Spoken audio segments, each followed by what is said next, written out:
مساء الخير يا شباب، عاملين ايه؟ حلقة جديدة من حلقاتنا. النهاردة هنتكلم فيها عن ماتش الاهلي وبيراميدز. الحمد لله الماتش خلص تعادل احسن من خسارة. كانت بيراميدز متقدم علينا 2-0، قدرنا ان احنا نتعادل معاه في الشوط التاني. طبعا قبل ما نبتدي الفيديو ما ننساش ان احنا ندعي لاخواتنا في فلسطين، وندعي لاهلنا في السودان وفي لبنان ولكل الامة العربية. اللهم انصر اخواتنا في غزة وانصرهم ان شاء الله على ما يتسموش باذن واحد احد. طبعا كلنا شفنا حالة الماتش. كان الشوط الأول مقدمين ماتش طبعا مستوى سيء، يعني أنا تعادلت بمستوى سيء جدا. مشكلتي طبعا الأولى والأخيرة كانت في رامي ربيعة جاب جون هدف ذاتي. ده طبعا اللي خلى الماتش يبقى ماشي بشكل سيء. طبعا بالنسبة لياسر نفس الكلام، ياسر مستواه ما كانش أحسن حاجة اللي يقدر عليه.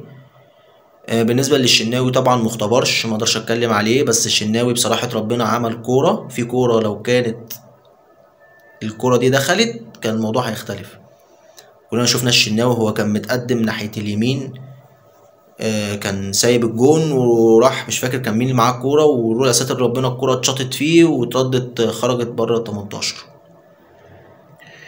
طبعا اتكلم عن كريم الدبيس، اتكلم عن مصطفى العش عمل ماتش هايل. انا بالنسبه لي شايف ان مصطفى العش دفاعيا الراجل كان ماشي بشكل كويس جدا جدا.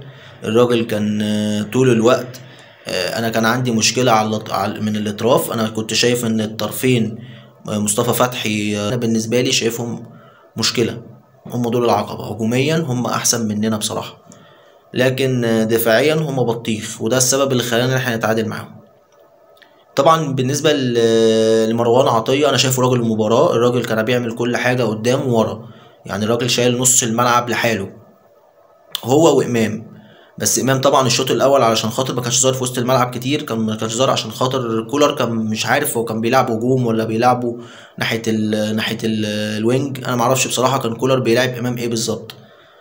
غلطة كولر انا جاي لها طبعا، بس بعد ما اقول لكم عن بالنسبه لي اللعيبه كان حالتها ماشيه ازاي والماتش كان ماشي ازاي. طبعا بالنسبه لاكرم وحش جدا جدا جدا. اكرم مازال بالنسبه لي خلاص، انا شايف ان هو يستحق فعلا ان هو يرحل عن النادي الاهلي. طبعا بالنسبه لكريم وليد، زفت. كريم وليد زفت. ده في كوره وقع منه لنفسه، اتزحلق، متعرفش الارض فيها صابون ولا فيها ايه. طبعا اتكلم بقى عن حسين الشحات ابتدى، احس ان حسين الشحات ابتدى يرجع شويه. حسين الشحات مستواه ابتدى يعلى شويه عن حسين الشحات اللي انا كنت شايفه خلال الفترات اللي فاتت.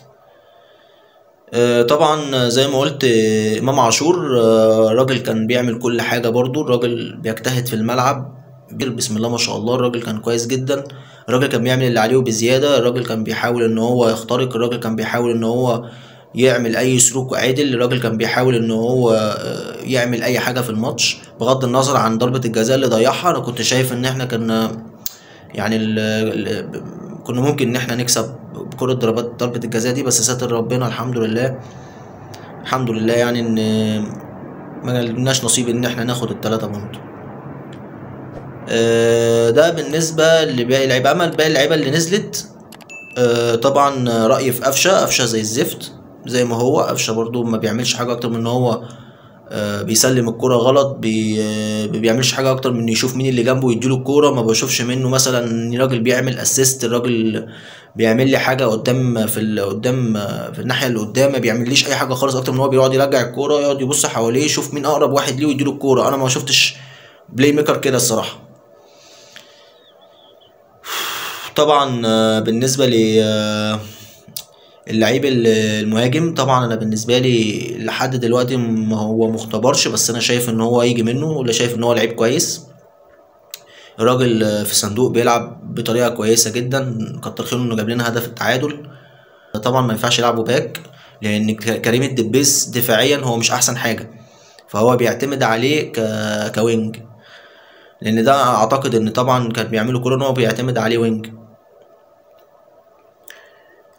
طبعا بالنسبه لعمر كمال، وحش جدا. عمر كمال النهارده عمل اكتر من عرضيه غلط، ولا عرضيه فيهم صح، ولا عرضيه ولا عرضيه. عمر كمال اسوأ لاعب شفته النهارده في الملعب. كان في ايده انه يعمل حاجات كتيره جدا، بس انا شايفه لسه مازال بالنسبه لي سيء جدا. عمر كمال النهارده ما كانش صار خالص.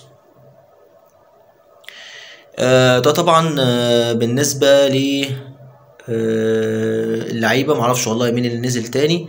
اما بالنسبه لمحمد عبد الله، انا كنت شايف ان ده كان كويس. الراجل كان بيحاول برضو. محمد عبد الله انا كنت شايف ان هو كان كويس. ده اللي انا جاي لكم فيه في الفيديو بالنسبه لتعاقدات الصفقات. فدلوقتي طبعا ترتيب النادي الاهلي التاني برصيد 19 ال 20. لا، الاهلي التاني برصيد 20 نقطه، فارقين عن بيراميدز بنقطه. طبعا في سيراميكا، وفي برضو سيراميكا تقريبا حوالي برضو 17 نقطة أو 19 نقطة. وبالنسبة للزمالك برصيد 17 نقطة. نروح بقى للتعاقدات والصفقات. طبعا انا قلت لكم ان مصطفى العش خلاص زي ما انتم شايفين كده كان موجود في الملعب النهارده، هو والمهاجم الجديد. الاهلي بيحاول يخلص وينجين. طبعا في وينج كان بيحاول يخلصه هو ايفرتون، بس الكلام على ايفرتون. الاهلي خلاص تراجع عن الصفقه، لان ايفرتون المبالغ الماليه اللي طالبها طبعا في مشاكل ماديه، اللي هو طالب مبالغ ماليه كتير. اما بالنسبه لي ايريك في تفاوض، بس في مشكله طبعا مع فايلر، لان فايلر هو المدير تقريبا المدير الرياضي هناك في النادي، وراح ورافض رحيله، رافض رحيل ديريك اللعيب السويسري اللي قلت لكم عليه في الفيديو اللي فات. نروح طبعا للوينج اللي انا اتكلمتكم عليه، الياس شوارف. الياس شوارف في تقدم بان هو يكون موجود في النادي الاهلي في المفاوضات. اما بالنسبه للوينج التاني هو بن شرقي. بن شرقي يقترب، احتمال وارد ان هو يخلص ويكون، وهيتعلن عنه بالكتير قوي خلال اليومين الجايين. في مصادر رسمية بتؤكد من قطر ان هو هيكون موجود مع النادي الاهلي.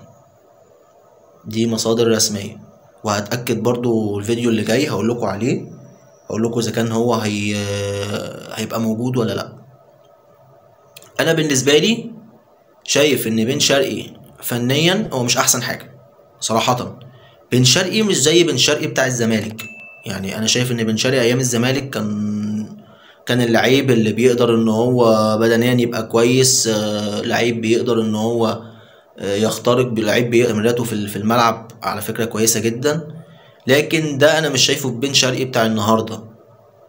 انا كنت شايف حتى بالنسبه لي انا كافضليه، انا كنت شايف ان احمد عبد القادر افضل من بن شرقي. يعني ما كانش ينفع ان احنا نسيب احمد عبد القادر، بس طبعا المشاكل اللي دارت بين احمد عبد القادر وكولر دي كانت السبب الرئيسي بان هو يرحل عن النادي الاهلي. نتكلم عن الياس شوارف. انا كنت شايف الياس شوارف كان بالنسبه لي مفاجاه بان هو ممكن يكون موجود في النادي الاهلي. بالنسبه لالياس شوارف، الياس شوارف هيبقى متواجد مع النادي الاهلي خلال الفترات اللي جايه في تقدم في المفاوضات. ده بالنسبه لالياس شوارف، وده بالنسبه ل طبعا بن شرقي. ايفرتون زي ما قلت لكم خلاص هو مش هيبقى موجود في النادي الاهلي. وديريك لسه ديريك مش مضمون ما هيكون موجود ولا لا. طب في لعيب تاني ممكن يجي النادي الاهلي، لسه اداره النادي الاهلي او اداره السكاوتنج بتدور. لسه اداره السكاوتنج بتشوف مين اللعيبه اللي هيحتاجوها.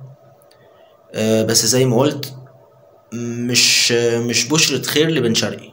انا لو الناس فاهمه ان بن شرقي هيفرق مع النادي الاهلي، انا شايف انها مش بشرة خير خالص. لان انا شايف ان مش ده بن شرقي اللي احنا كنا نعرفه ايام ما كان موجود في الزمالك.